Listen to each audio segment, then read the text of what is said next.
ओम नमः भगवते वासुदेवाय।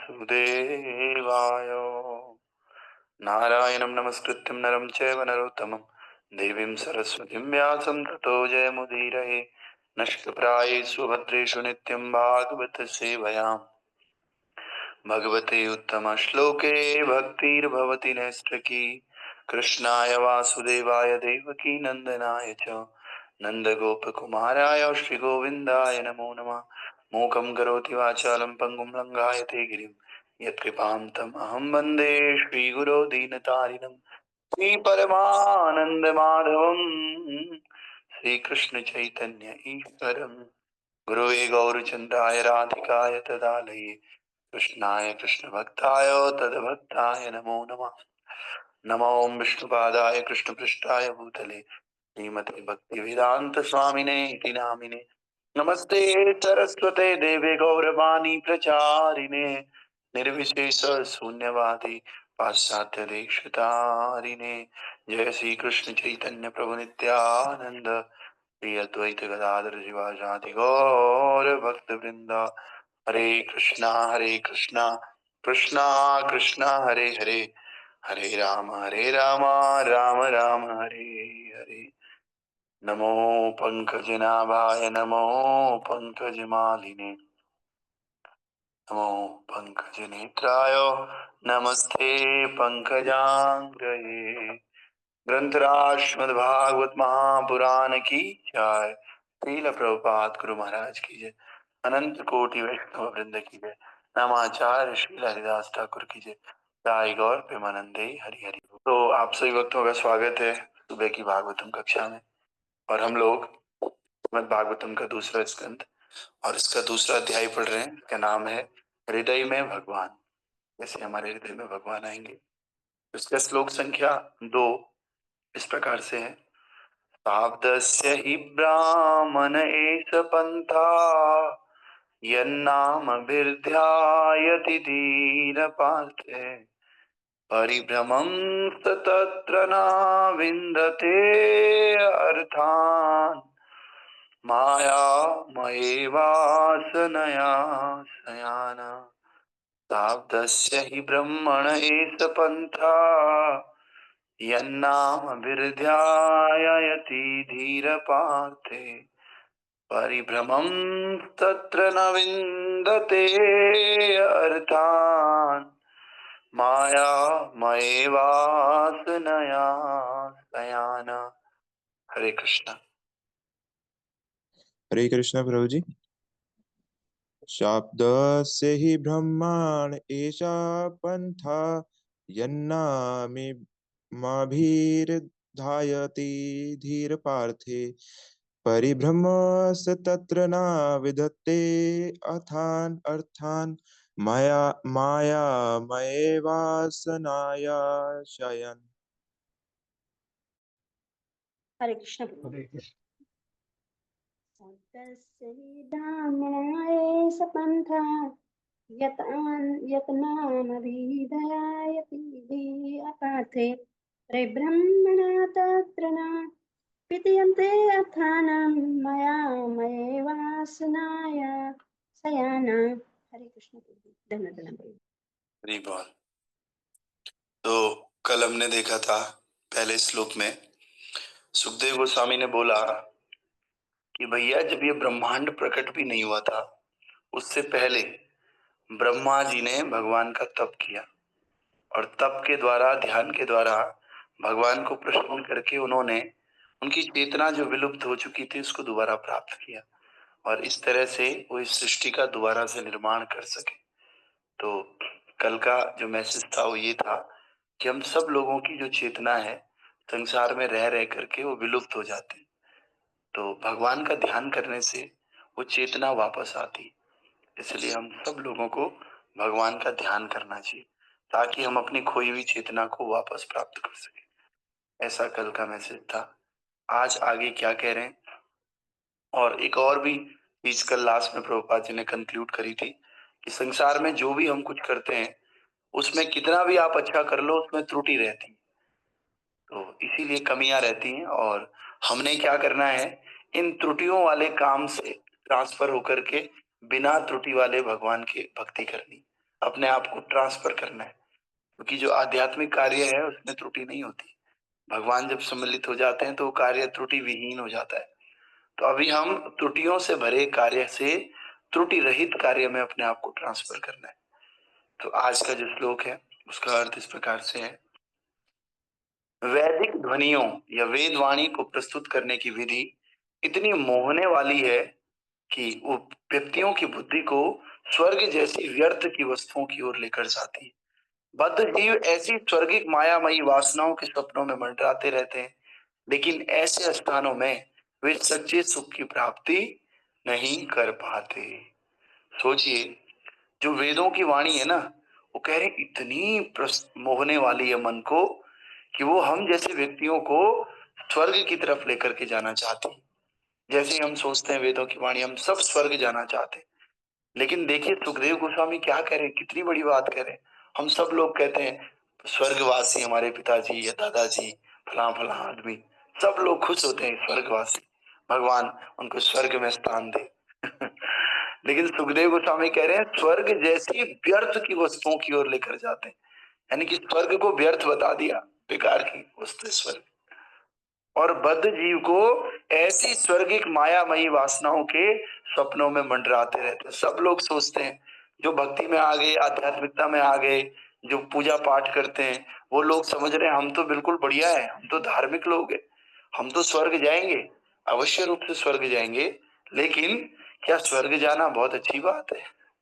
क्या स्वर्ग जाना हमारे जीवन के उद्देश्य की पूर्ति है? नहीं। कह रहे हैं स्वर्ग जाना भी वासनाओं का मंडराने के समान है, एक तरह की वासना है स्वर्ग जाना। लेकिन ऐसे स्थानों में वे सच्चे सुख की प्राप्ति नहीं कर पाते।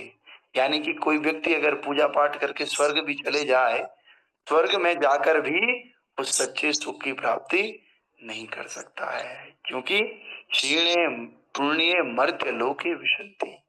स्वर्ग में वो उतनी देर रह पाएगा जितनी देर उसने पुण्य किया, पूजा पाठ किया, उसके बाद तुरंत उसको स्वर्ग से नीचे पृथ्वी पे आना पड़ेगा।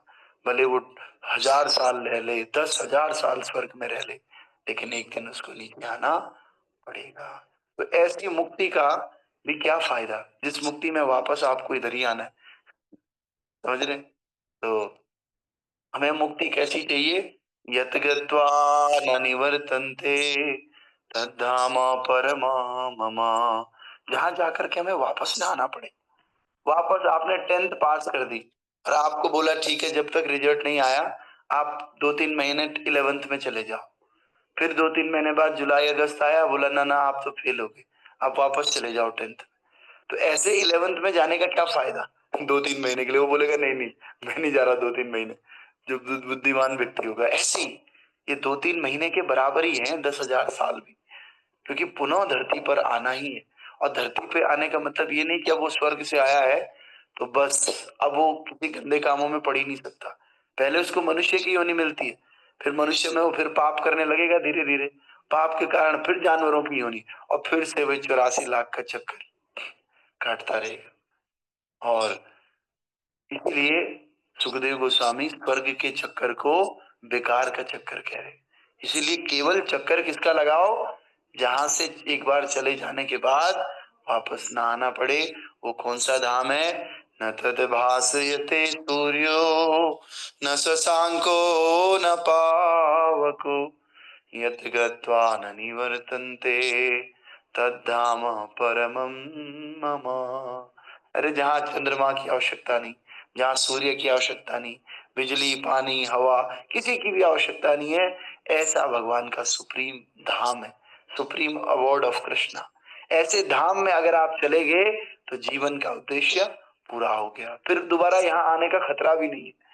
आप वहीं पे रहोगे, आनंद करोगे और फिर कभी इस संसार के चक्करों में नहीं पड़ोगे। तो इसलिए हम सबको एक ही प्रयास करना चाहिए कि भगवान भगवान की भक्ति करनी चाहिए, भगवान के धाम जाने का प्रयास करना चाहिए।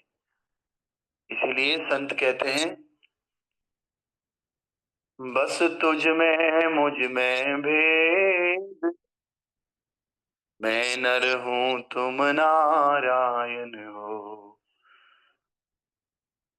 तुम मैं हूं संसार के हाथों में, संसार तुम्हारे हाथों में, संसार तुम्हारे हाथों में।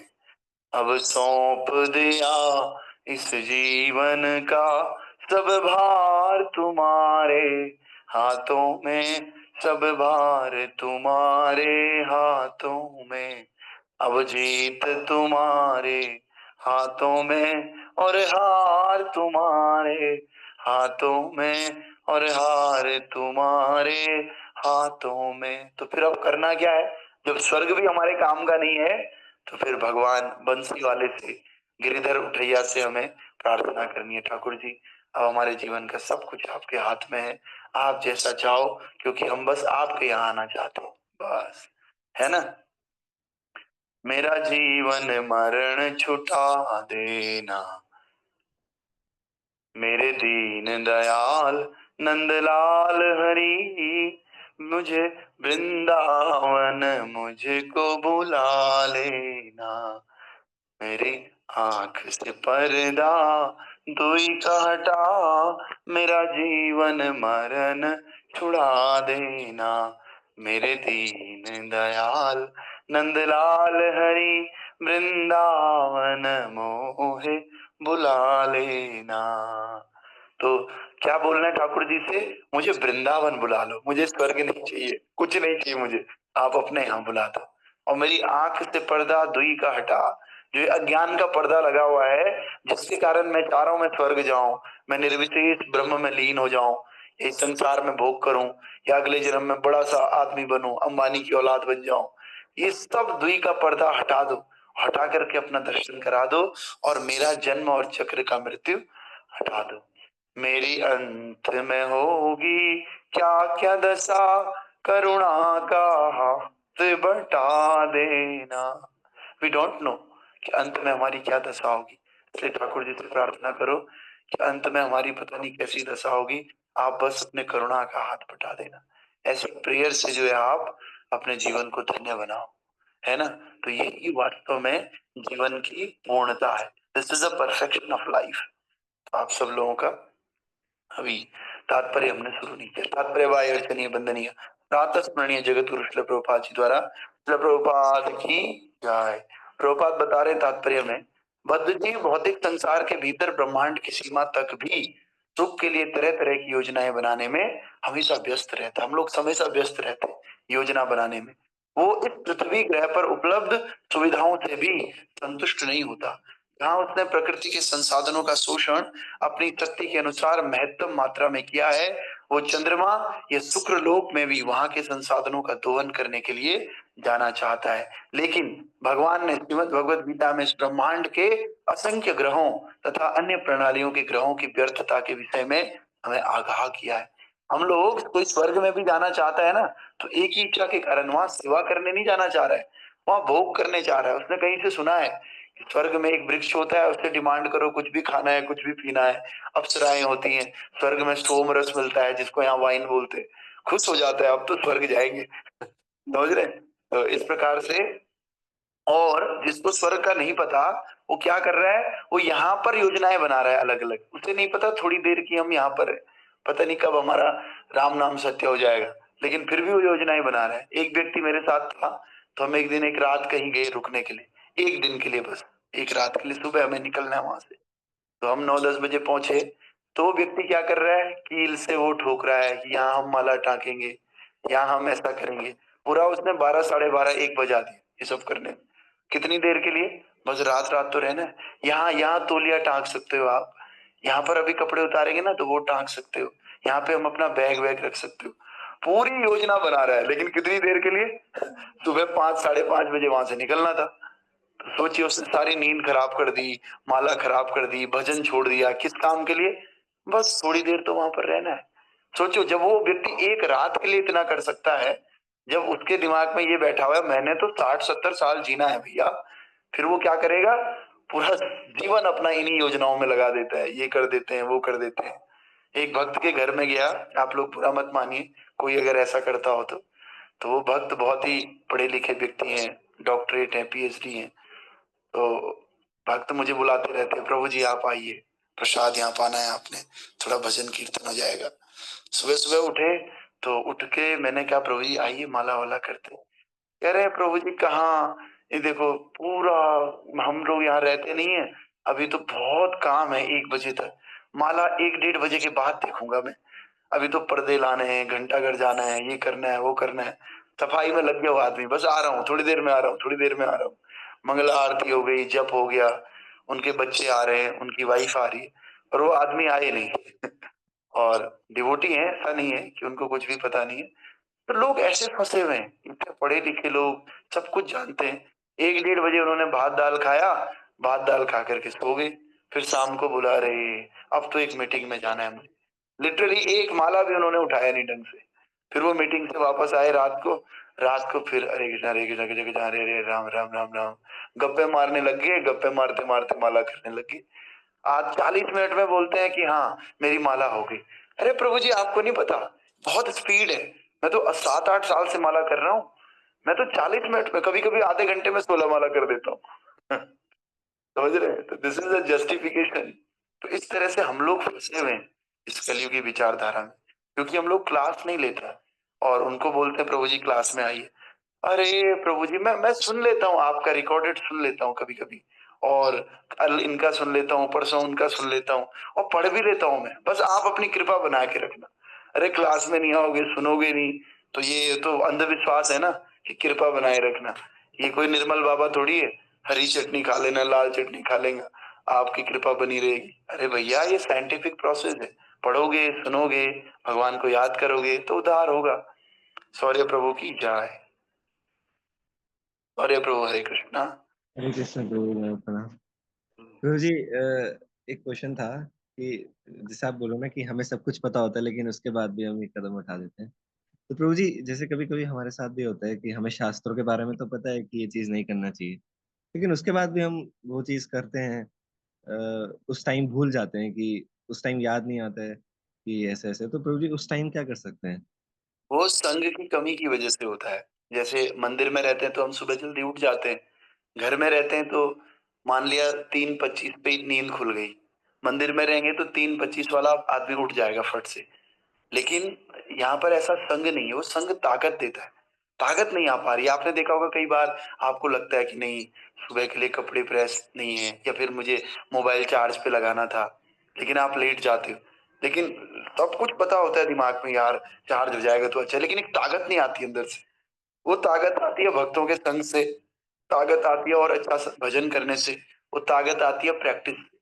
तो बस वो ताकत हमें लेकर आनी है अपने अंदर, कि 3:30-4 बजे अगर गलती से उठ गए और हम लोग मान लिया 5:30 उठते हैं, तो ऐसे लगता है कि नहीं यार हम तो थोड़ा जल्दी उठ गए आज 3:30, थोड़ा दोबारा सो जाते हैं, हल्का हल्का पैरों में दर्द हो रहा है तो नहीं, फिर नींद पूरी, दिमाग दोनों तरफ से सोचता है। लेकिन अगर आपने अच्छा संग किया होगा, अच्छी प्रैक्टिस होगी, आपका दिमाग बोलेगा दर्द दर्द को बाढ़ में भेजो, तुरंत उठो भैया। लेकिन आप सब कुछ जानते हुए भी वहां पर कमजोरी महसूस करोगे। इसलिए सब कुछ 3 चीजों का खेल है, साधना, प्रैक्टिस और संग। इन 3 चीजों का खेल है, इन 3 चीजों से वो ताकत बनती है। और जब वो ताकत धीरे धीरे बढ़ेगी ना, आप ना बोल दोगे उसको कि नहीं मैं नहीं कर पा रहा हूँ। शुरू शुरू में जब हम काम पे गए थे तो इस्कॉन में मंदिर में रहते थे, चाय तो नहीं पीते थे, लेकिन जब मैं जाता था काम पे वहां देखता था, एक क्लास लिया, क्लास लेने के बाद थकान लगती है, आप अगर कुछ बोलोगे तो बोल बोल के गला सूख जाता है। साथ वाले लोग चाय का कप पकड़ा हुआ रहता था हाथ में, ऊपर से वो मलाई मलाई भी डालते थे, तो मैं सोचता था चलो एक कप पी लेते हैं। अभी थोड़ी, अभी तो मैं शुरुआत है मेरी भक्ति में, क्यों क्या हुआ, चाय इतनी बुरी थोड़ी।